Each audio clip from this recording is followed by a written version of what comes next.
Fore, dydd, Nadolig.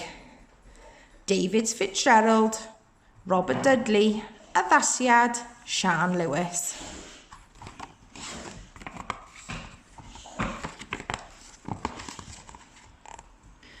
Roedd hi bron yn Nadolig. Roedd eira wedi disgyn dros Gymru gyfan. Gorweddau cwrlyd trwchus o eira gwyn dros ardd Pen-bryn. Dim garddio i ni heddiw, Meg, meddai Mr Gethin. Ond bydd eisiau bwyd ar yr adar o hyd. Roedd yr eira'n ddwfn iawn y tu allan. O, dyma waith caled, meddai Mr Gethin, wrth i'w draed suddo'n is ac yn is. Ond roedd Meg wrth ei bodd. Roedd hi'n sboncio drwy'r eira. Wrth droi'r gornel, fe welodd Mr Gethin ei ffrind, y robin. Bore da, meddai. Chwilio am frecwast o'i ti. Mae gen i hadau yn fy mhoced. Gwyliodd Meg Mr Gethin yn bwydo'r adar. Fe doron i'r iar y bath adar mwyn iddyn nhw gael dŵr. Cyn hir roedd Meg yn oer. Roedd hi eisiau mynd yn ôl i'r tŷ i gynhesu ffawennau. Dere, meddai Mr Gethin, mae'r adar wedi cael bwyd i mewn â ni. Y tŷ mewn roedd hi'n gynnes braf, ond y tŷ allan roedd yn bwrw eira'n waith nag erioed. Dran roedd yr eira'n ddyfnach fyth a phob hewl ar gau. O na, meddai Mr Gethin, rhagor o eira.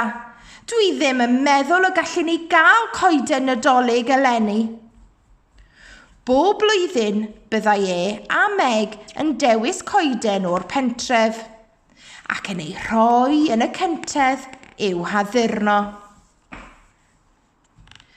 Fydd Nadolig ddim yr un fath eleni, meddai Mr Gethin yn drist. Ond yna, fe gafodd syniad. I fyny ag atig, a nôl y bocs addurniadau. Fe gawn ni'n coeden Nadolig y tu allan, meddai. Dewisodd goeden arbennig yn yr ardd i'w haddurno, ac fe weithiodd yn galed trwy'r prynhawn. Ond rywsut, doedd ei goeden ddim yn edrych yn iawn. O, diar, meddai Mr Gethin, mae hyd yn oed y seren yn edrych yn gam. O, dere Meg, yn ôl â ni i'r tŷ. Ond roedd y robin wedi bod yn gwylio Mr Gethin. Glaniodd ar frigyn ac eironen fach goch yn ei big. Roedd ei ffrind, y fronfraith, yn gwylio o do Pen-bryn, lle roedd clychau ia yn glynu'n dyn wrth y bargod. Yn sydyn, roedd yr awyr yn llawn adar. Daeth pob un aderyn ac anrheg i'r goeden. Erbyn i'r haul fachlyd ar noswyl Nadolig, roedd yr adar wedi gorffen ei gwaith.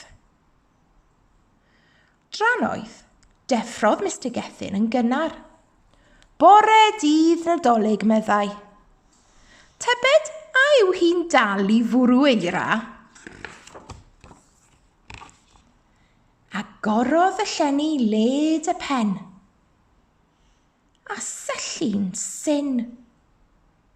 Oh, Meg, dere i weld. Dyma'r goeden ddela weles i erioed, meddai Mr Gethin. Mae rhywun wedi bod yn brysur iawn, Meg. Edrych ar yr holl eiron a'r celyn, heb sôn am y plu a'r clychau ia. O, tybed pwy sydd wedi bod yn brysur.